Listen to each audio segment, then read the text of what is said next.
Black Wave is on the air. Ready to hear a new scary story? Don't forget to subscribe and leave a comment. It was raining like a bucket when I first saw her, a strange book that literally chose me. My path that evening was quite ordinary.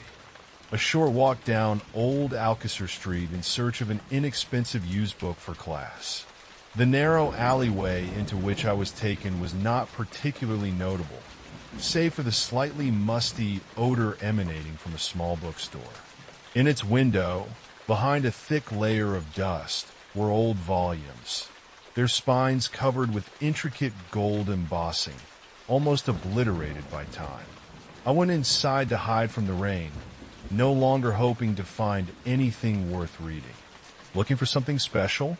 The hoarse voice of an older man with bushy gray eyebrows made me wince. He appeared out of the shadows so suddenly that it was as if had materialized out of thin air. Something old but inexpensive, I mumbled, feeling awkward. His eyes glittered with restrained interest. He didn't answer, just pointed to the far corner. I headed there, picking my way through the narrow shelves of books. That's where I found her. The book lay apart from the others on the table, as if it had been specially displayed for me. It looked strange, even against the chaos of the store. It had a leather cover engraved with an unfamiliar symbol, a circle surrounded by incomprehensible signs. The metal clasps gleamed in the light of a dim lamp.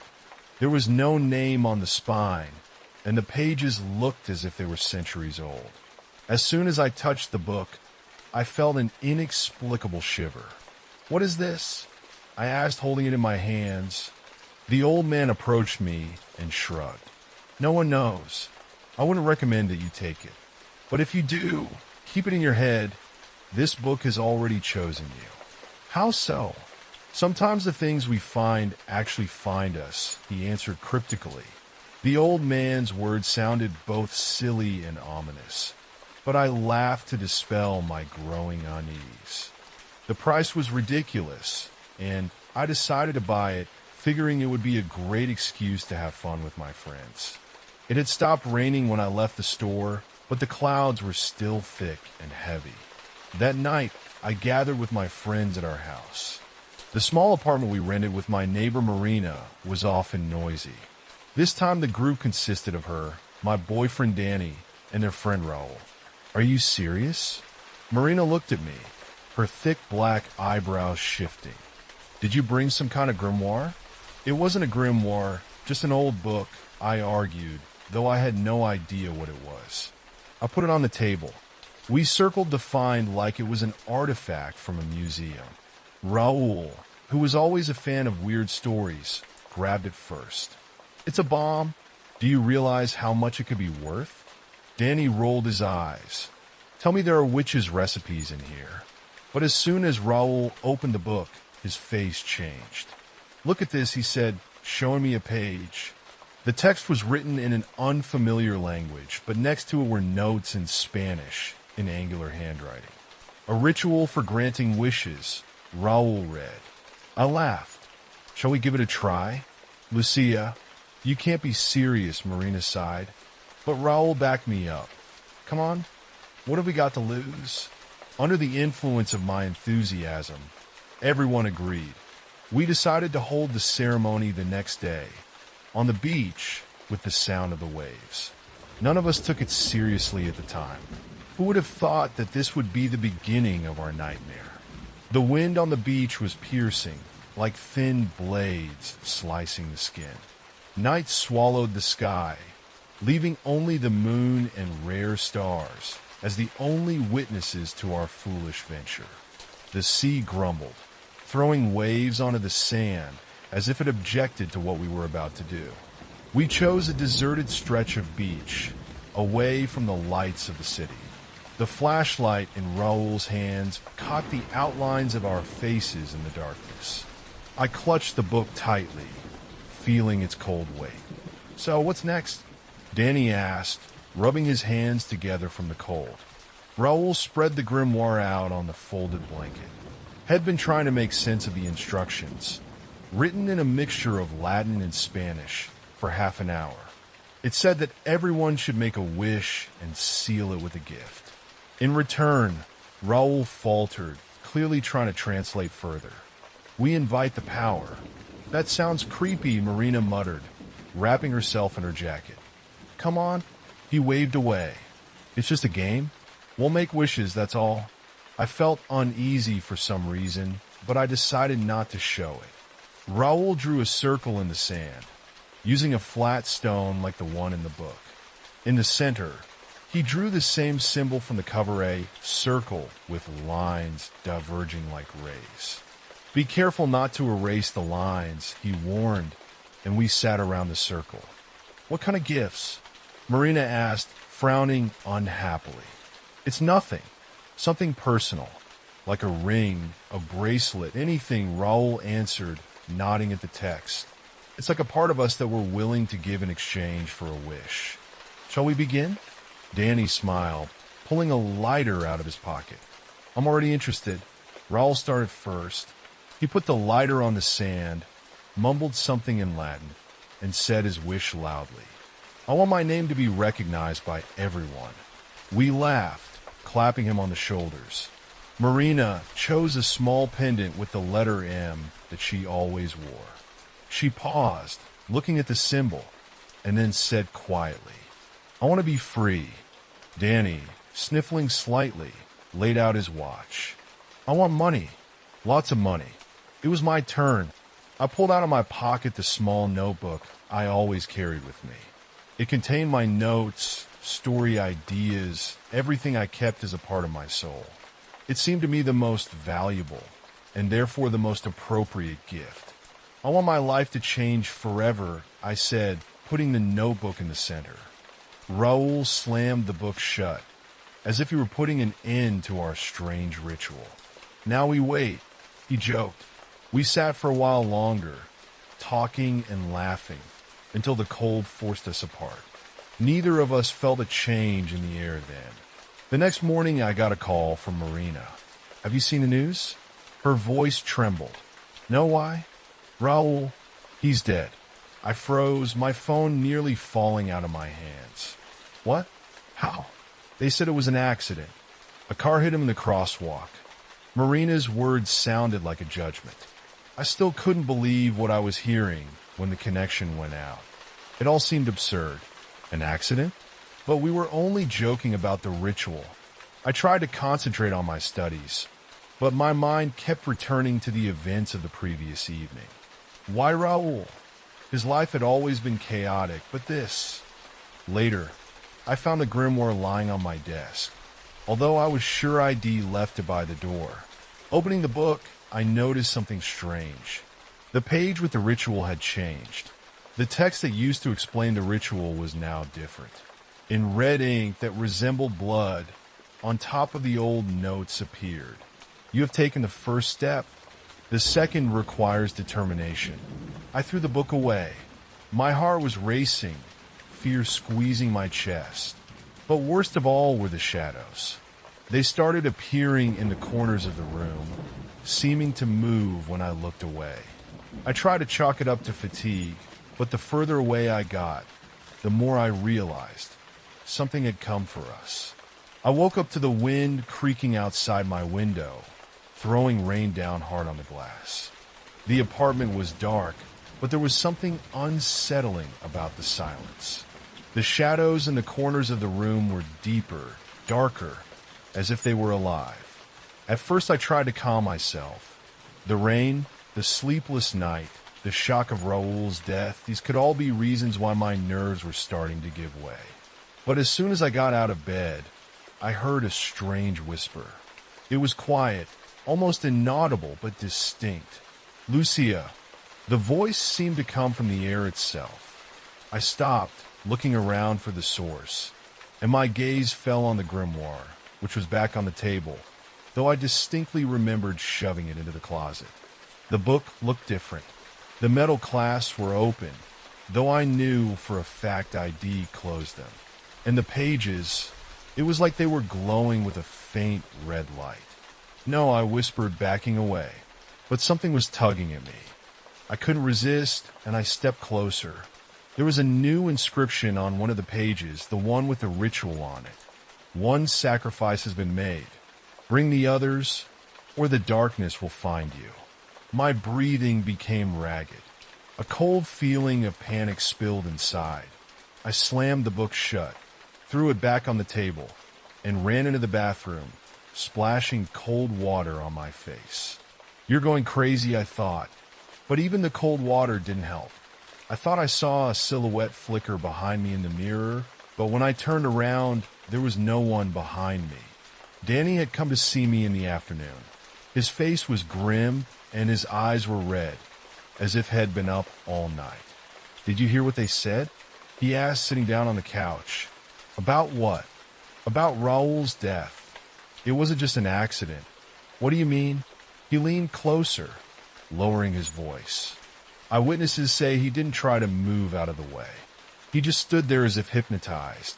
Those words hit me harder than I expected. I tried to dismiss the idea that it had something to do with our ritual, but I couldn't. Do you think it's because of the book? I asked. Danny shrugged. I don't know, but I'm uneasy. Look, let's just burn it. I nodded, and we got to work right away. The book didn't burn. We put it in an old metal bowl, doused it with alcohol, and set it on fire. The fire flared up, but when it died down, the grimoire was still intact.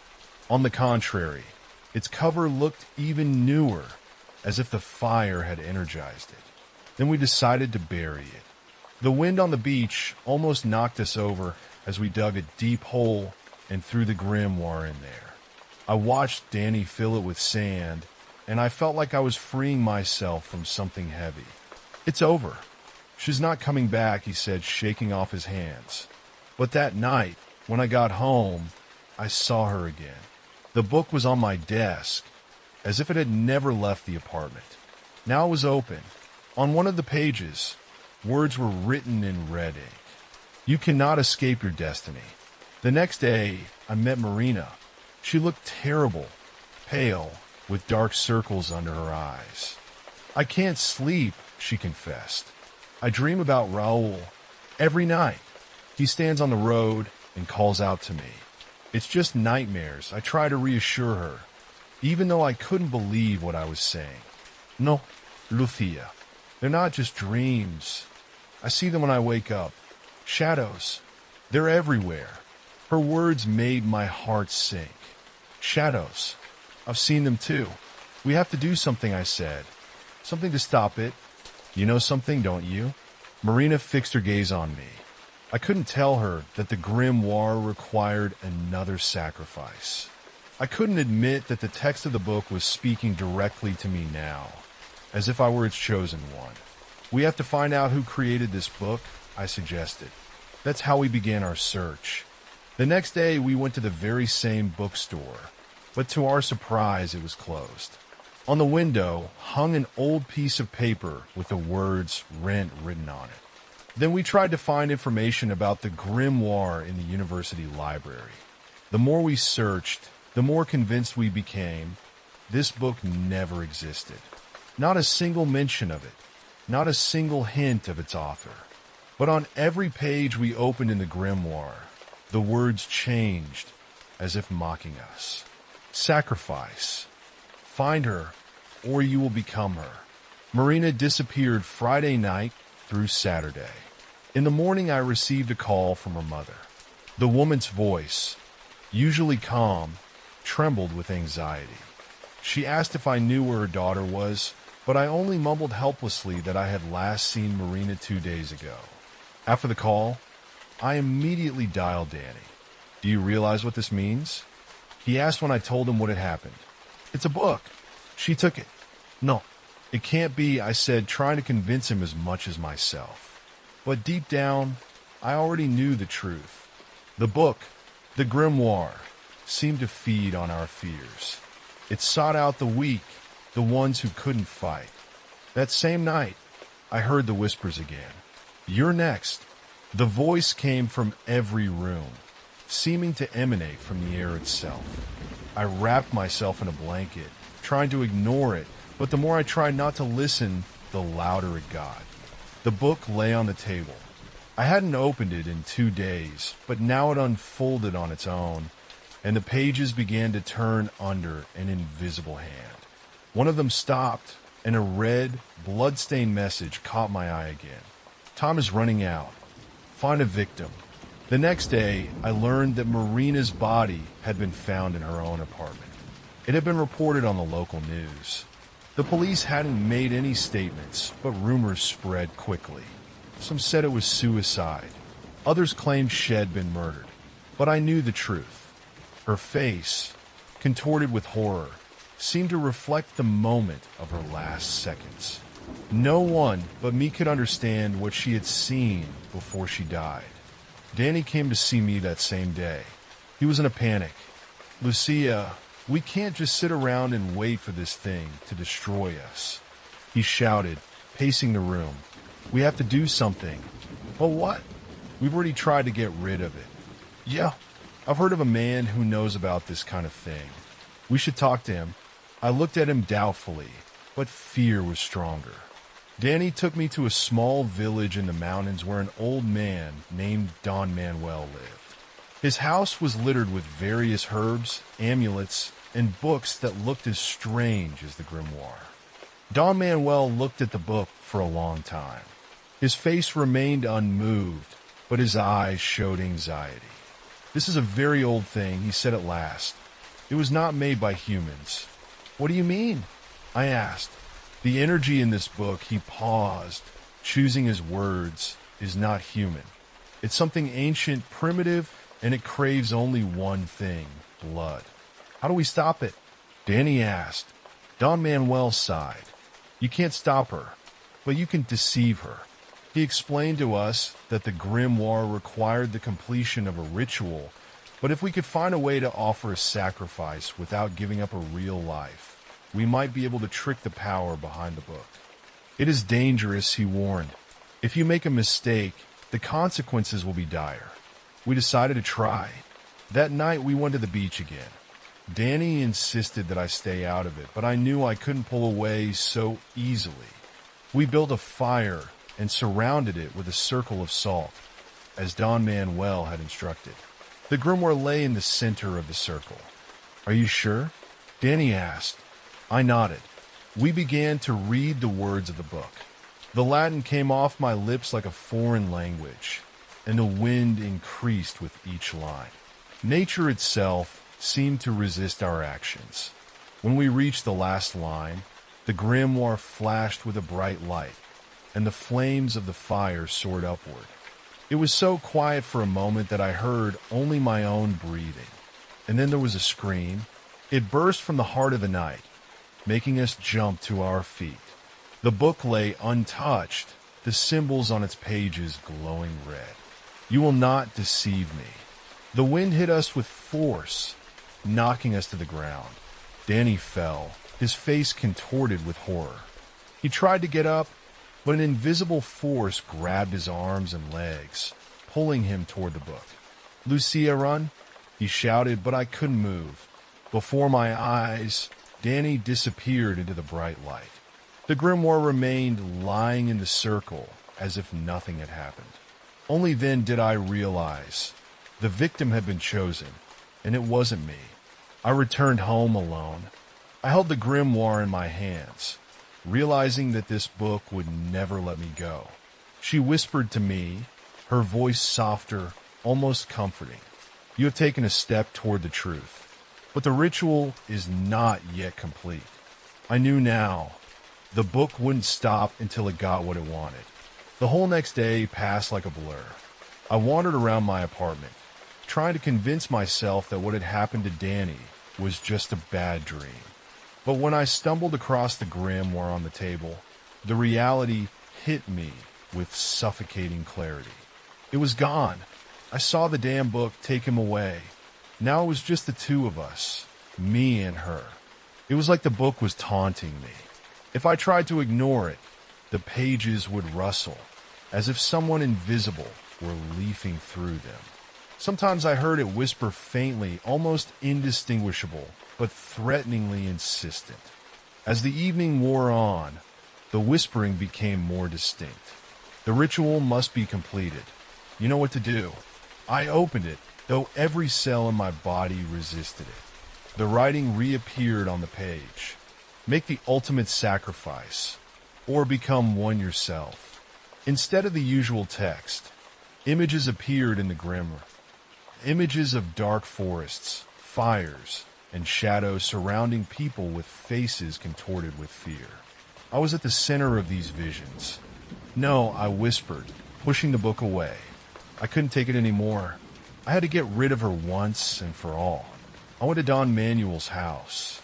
His face became even more stern when he saw me on the doorstep with a book in my hands. You tried, he said, shaking his head. But the ritual wasn't complete. It's a power you can't just walk away from. What do? My voice trailed off, and I almost screamed. The final sacrifice must be conscious. Without it, the book will not rest. I clenched my fists. Something inside me snapped. So, I have to kill someone? I asked, and the words burned my mind. Don Manuel nodded slowly. You have to choose. All night I thought about who I could sacrifice. Every option seemed impossible. I couldn't kill a stranger, just as I couldn't betray someone close to me. But the book left me no choice. The next morning, I awoke to a strange odor in the room. The air was soaked with something heavy, like cinders or rancid metal. A new symbol had appeared on the wall opposite the bed. The same circle with lines that were drawn on the beach. It seemed to pulse with a dark light. The book opened on its own again. You know who should be the final victim. No, I whispered, backing away. But there was already a thought brewing inside me that I was afraid to realize.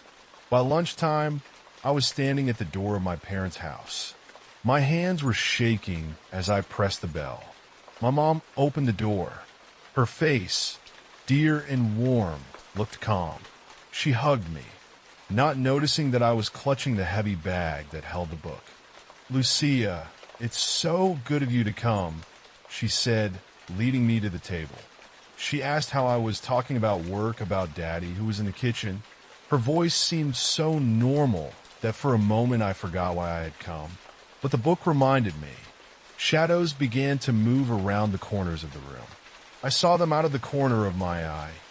Long, ugly, like elongated human figures. When my father came out of the kitchen, they clustered behind him, almost touching his shoulders. Lucia, you don't look well. What's wrong? He asked, looking at me with concern. My heart squeezed. I couldn't take it anymore. I'm sorry, I whispered, pulling the grimoire out of my bag abruptly. The ritual was simple. The book required only one thing, the victim's blood on its pages. Father froze, staring at me in horror. My mother jumped up, screaming, but I heard nothing more than the whisper of the book. Do it. You're almost there. I don't remember how it all happened. All that's left in my memory are the purple stains on the pages and the screams that echoed in my head. When I woke up, the house was empty. No mother, no father, just the grimoire in front of me and the bloody symbols that now adorned its cover. The book was satisfied. It closed on its own, its clasp snapping shut with an eerie sound. But the whispering didn't disappear. You have completed the ritual. You are mine now. I returned home with the book as if hypnotized. It no longer demanded sacrifice, but now I knew the grimoire wouldn't let me go. The next day, the news reported me missing. The police found signs of violence at my parents' house, but no bodies or suspects. And me? I sat at my desk, clutching the grimoire. Its pages no longer glowed. But I knew now that the book wasn't looking for victims. It was looking for a new master. And I was in the silence of my apartment. The whisper of the book was the only sound I could hear. It seeped into my mind like poison, first causing a slight dizziness, then flooding my thoughts, replacing them with my own. I don't remember how many days have passed since I made my last sacrifice. Hours, days, weeks merged into a monotonous, time-deprived existence. The grimoire was always there. Sometimes it was on the table. Sometimes it was in my hands, even if I didn't remember picking it up. The text on the pages no longer changed. It was blank now, leaving only a strange sense of anticipation. But I knew it wasn't the end. One night, I heard the whisper again. It was different than before, not threatening, but soothing, as if the book itself was trying to comfort me. You have done your duty. You are one of us now. One of you? I whispered back, though no one but me could hear that voice. The answer came instantly. The grimoire opened, revealing new words written in dark ink on its pages.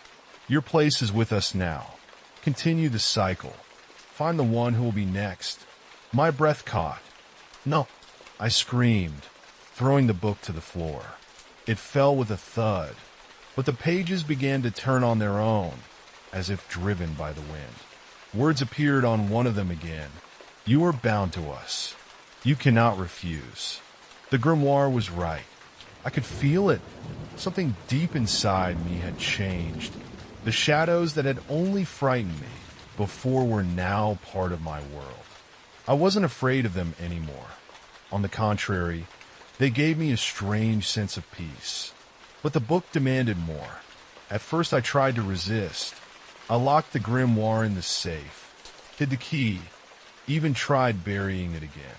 But each time, it came back to me like a faithful dog that couldn't get rid of its master. The shadows didn't disappear either. They followed me everywhere. In the bathroom mirror, on the bedroom walls, in the reflection of the windows. Sometimes they spoke to me. Their voices were quiet, pleading. Make the sacrifice. Extend the life of the book. Each time I said no, but they wouldn't stop. One day, on my way back from the store, I ran into a neighbor. His face was warm and friendly, and he always greeted me with a smile. But at that moment, I saw shadows moving behind his back. They seemed to be touching his shoulders, wrapping around his neck, telling me something. I'll be the perfect candidate. I recoiled, barely keeping myself from screaming. Everything okay, Lucia? He asked, frowning.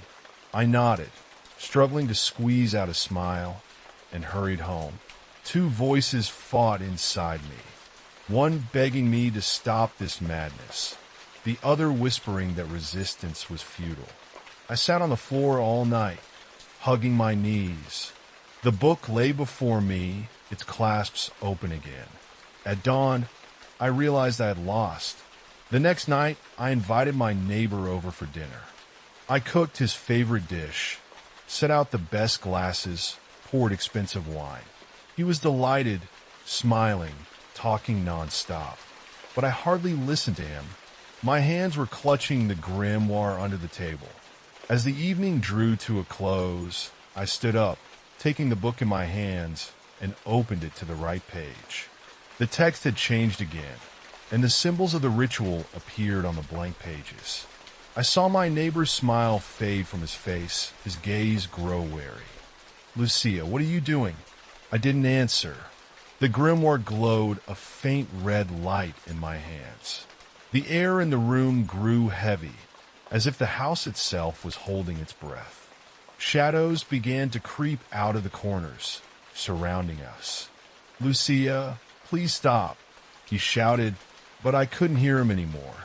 The voice of the book was the only thing I could make out. Complete the cycle. Set yourself free. I did. When the ritual ended, his body was gone. Only silence remained. The shadows dissolved, and the book closed again, as if satisfied with its new victim. Several months have passed since then. I realized that my way now was to find others, those who would continue the cycle. The grimoire no longer demands my blood, but now it whispers to me who to choose next. One day, I brought it to an old bookstore downtown, the same one where I first found it. I left the grimoire on a shelf in the far corner and walked away without looking back.